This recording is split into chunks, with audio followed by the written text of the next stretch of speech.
Bismillahirrahmanirrahim. Assalamualaikum warahmatullahi wabarakatuh. Perkenalkan, nama saya Nur Asia dari kelas 20 MPI 3 NIM 862312000082. Pertama, hakikat formulasi kebijakan.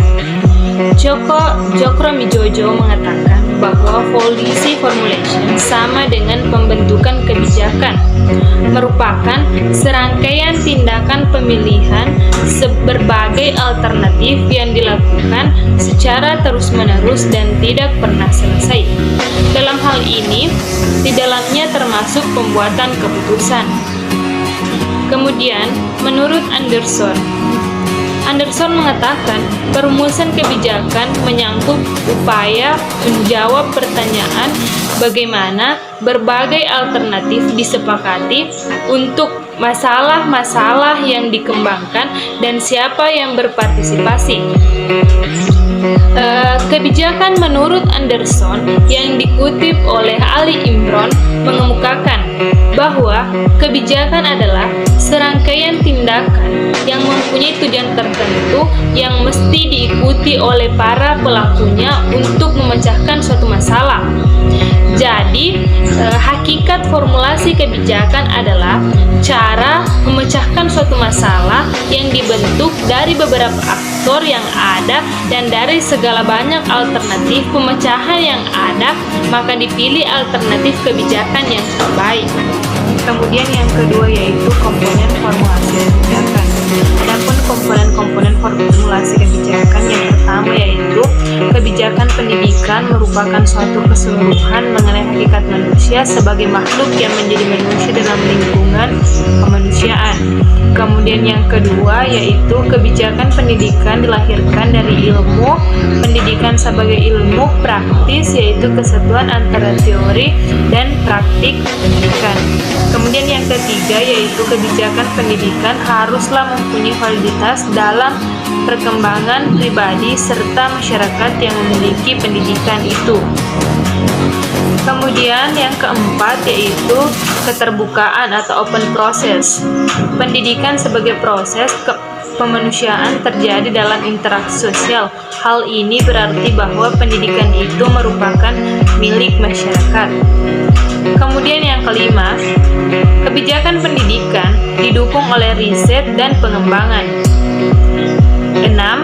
Analisis kebijakan sebagaimana pula dalam berbagai jenis kebijakan seperti kebijakan ekonomi, pertahanan, nasional, dan semua jenis kebijakan dalam kebijakan publik memerlukan analisis kebijakan.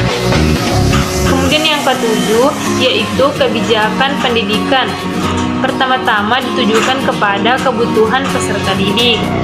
Kemudian yang kedelapan, kebijakan pendidikan berkaitan dengan penjabaran misi pendidikan dalam mencapai tujuan-tujuan tertentu. Kemudian 9, kebijakan pendidikan harus berdasarkan efisiensi. 10. Kebijakan pendidikan bukan berdasarkan pada kekuasaan tetapi kepada kebutuhan peserta didik itu sendiri. Kemudian yang ke-11, kebijakan pendidikan bukan berdasarkan intuisi atau kebijakan yang irasional. Kemudian 12 yaitu penjelasan tujuan akan melahirkan kebijakan pendidikan yang tepat. Kebijakan pendidikan yang kurang jelas arahnya akan mengorbankan kepentingan peserta didik itu sendiri. 3 yaitu proses formulasi kebijakan. Budi Winarno menyatakan bahwa masing-masing alternatif bersaing untuk dipilih sebagai kebijakan dalam rangka untuk memecahkan masalah. Kemudian Cokromijojo dalam Islami juga menyebutkan perumusan kebijakan sebagai alternatif yang terus-menerus dilakukan dan tidak pernah selesai. Dalam memahami proses perumusan kebijakan itu, kita perlu memahami faktor-faktor yang terlibat dalam proses perumusan kebijakan.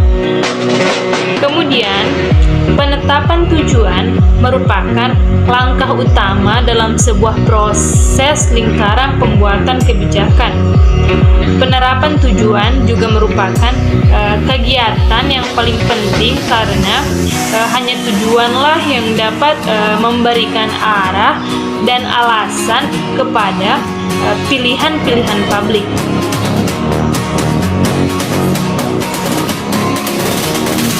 keempat yaitu aktor dalam formulasi kebijakan pendidikan. Yang dimaksud dengan lingkaran kebijakan pendidikan, menurut Anderson adalah segala hal yang berada di luar kebijakan tetapi mempunyai pengaruh terhadap kebijakan pendidikan. Kemudian, pengaruh tersebut bisa besar, bisa kecil, langsung, teladan, dan jelas. Adapun orang-orang yang terlibat dalam perumusan kebijakan pendidikan negara disebut sebagai aktor perumusan kebijakan pendidikan. Sebutan lain dari aktor ini adalah partisipan peserta perumusan kebijakan pendidikan. Oleh karena itu, kebijakan pendidikan mempunyai tingkatan-tingkatan seperti nasional, umum, khusus, dan teknis. Maka, para aktor perumusan kebijakan di setiap tingkatan tersebut berbeda hal tersebut, yakni legislatif, eksekutif, administrator, partai politik, interest group, organisasi massa, perguruan tinggi, dan tokoh perorangan. Itulah pemaparan materi dari saya. Lebih dan kurangnya mohon dimaafkan. Wassalamualaikum warahmatullahi wabarakatuh.